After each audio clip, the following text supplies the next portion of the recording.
Damas y caballeros, muy buenos días. Bienvenidos por esta oportunidad a una clase de refuerzo acerca del sistema de evaluación que se tendrá para el examen de su materia de medicina legal. En relación al segundo componente que he explicado, que consiste en la evaluación de un caso teórico, la forma de llevarlo a cabo va a ser similar a la que vamos a presentar en este momento. Básicamente, se les va a describir un caso y ustedes, posterior a la lectura del mismo, deben de contestar a las preguntas referentes al mismo. Para el propósito de su examen, solamente van a encontrarse 5 preguntas y vamos a hacer el análisis detallado en este momento. Comenzamos con la redacción que cita hallazgo del cadáver en la vivienda cerrada. En la madrugada del 12 de junio, en una habitación sin ventilación natural de una vivienda cerrada desde el interior, fue encontrado el cadáver de un hombre joven de etnia mestiza de aproximadamente 40 años de edad. Al momento del ingreso al inmueble no se observaron signos visibles de violencia, ingreso forzado ni alteraciones del entorno inmediato.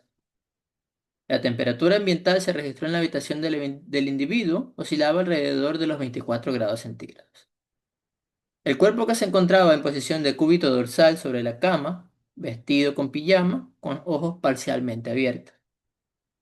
Durante la inspección preliminar del cadáver se documentaron las siguientes características físicas y signos cadavéricos. Primero, la temperatura corporal fue medida y se evidenció una notable disminución en la superficie cutánea, especialmente en extremidades superiores e inferiores y región facial.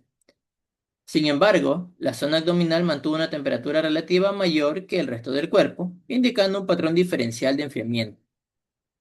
En la región dorsal del cadáver, principalmente en la zona lumbar y glúteos, se detectaron áreas de coloración violácea con aspecto rojizo intenso.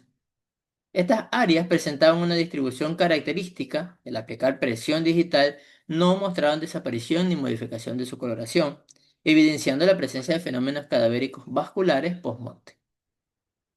Los ojos, parcialmente abiertos, revelaron una mancha negra de forma triangular localizada en la esclerótica, en la zona media del globo ocular. Este hallazgo debe interpretarse como un signo específico asociado a procesos de deshidratación ocular tras la muerte. Se observaron contracciones musculares involuntarias en la musculatura facial, evidenciadas por las gesticulaciones tensas y persistentes, además de espasmos visibles en las manos que impedían la expansión completa de los dedos, sugiriendo actividad muscular post-mortem residual. Finalmente, se detectó rigidez en múltiples grupos musculares, incluyendo la mandíbula, cuello y extremidades. Esta rigidez provocaba dificultad para la movilización articular, indicando la instalación de fenómeno cadavérico característico en fases tempranas. Bueno, posterior a la lectura vienen las preguntas que vamos a revisar una por una.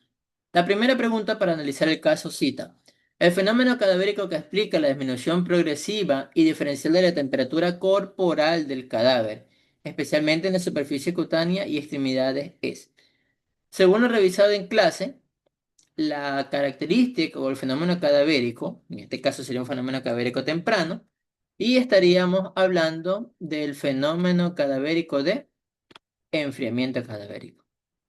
Explica una disminución progresiva y diferencial de la temperatura corporal, lo cual se encuentra expresado en el segundo párrafo, que indica la temperatura ambiental que se registró en la habitación del individuo oscilaba alrededor de los 24 grados centígrados.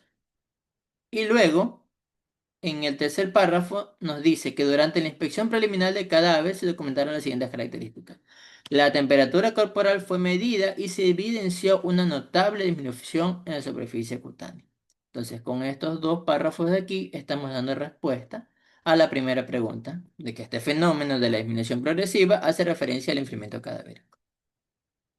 La segunda pregunta nos indica las manchas violáceas localizadas en la región dorsal que permanecen fijas y no desaparecen al ejercer presión corresponden a rigidez cadavérica. Queda descartado porque cuando revisamos la clase en rigidez cadavérica en ningún momento citamos la presencia de manchas violáceas que sean características de un fenómeno como tal. Los hematomas post-mortem tampoco los citamos dentro de la clase y la deshidratación cadavérica no tiene ninguna relación con este fenómeno. El que sí lo tiene es las livideces cadavéricas. La tercera pregunta es una pregunta bastante específica acerca del fenómeno de deshidratación y lo revisamos en clase.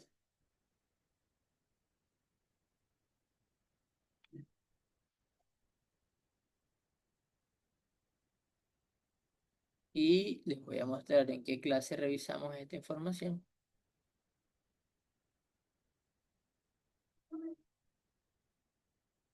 En la semana número 4,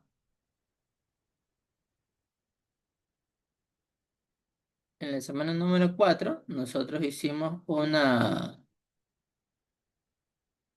presentación en la que hablamos de este fenómeno. Vamos a revisar una vez más la pregunta.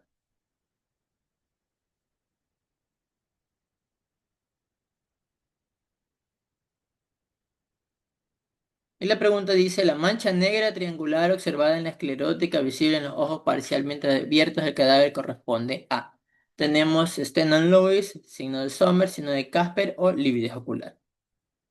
Por descarte, esta opción no existe, la lividez ocular, ¿ya? Y los otros signos, vamos a revisar qué signos de los que se dieron en clase nosotros revisamos. Entonces, el primero de ellos, el que corresponde al signo de Stenow Lois, ¿por qué se caracterizaba si recordamos? Era básicamente el proceso de deshidratación que se manifestaba a nivel del ojo por el hundimiento del globo ocular, la pérdida de la transparencia, y lo que más nos daba es básicamente una presentación opaca de la córnea, y esto es a lo que sea específico el signo de Stenow Lois. Mientras que el signo de Sommer, también llamado mancha esclerótica, era el que evidenciaba la coloración oscura que se presentaba en la esclerótica. Entonces, la forma correcta de responder a esta pregunta sería el signo de Sommer. La cuarta pregunta nos indica las contracciones musculares involuntarias observadas en la musculatura facial y manos. Énfasis en esa sección, facial y manos, que dificultan la extensión completa de los dedos y mantienen tensión visible en el torso. Corresponden a espasmos cadavéricos, rigor mortis, enfriamiento cadavérico o deshidratación. Por descarte, la opción de deshidratación cadavérica se elimina. El enfriamiento cadavérico no está haciendo referencia en la pregunta, porque estamos hablando de contracciones musculares. Entonces nos quedaría solamente dos secciones, espasmos cadavéricos o rigor mortis. Cabe recordar que cuando vimos la clase de los signos de deshidratación, perdón, de los signos de los fenómenos cadavéricos, hablamos de esta sección de la rigidez y también de los espasmos. Entonces, este espasmo, cuando revisamos las clases en espasmo, citaba que constituye un tipo especial de rigidez que se manifiesta de forma instantánea, sin que haya lugar a la fase de relajación muscular. Y esto de aquí en la práctica, básicamente, era posible evidenciarlo en dónde? En la sección de las manos. Entonces, si nos vamos a la pregunta y habla sobre las contracciones musculares involuntarias que se observan en la musculatura de manos y la región facial, ¿cuál de las opciones que tenemos aquí sería la correcta? Evidentemente, espasmos cadavéricos. Mientras que la última pregunta que ya habla, si la analizamos de una manera más específica, la rigidez muscular que afecta principalmente mandíbula, cuello y extremidades. Estamos hablando de una distribución mucho más amplia que dificulta la movilidad articular. ¿Cuáles serían? Tenemos nuevamente espasmos cadavéricos, no entraría dentro del sistema correspondiente. Enfriamiento cadavérico tampoco, lividez es peor, entonces la respuesta correcta a esta pregunta sería la sección C, perdón, de rigor mortis. Entonces, esta sería, para el ejemplo, la forma correcta de responder esta sección del examen. Como les indiqué, es un análisis crítico acerca de un caso en particular en el cual se van a combinar una vivencia que pueden encontrar ustedes como especialistas en criminalística y la conjugación de la materia que se dio en clase.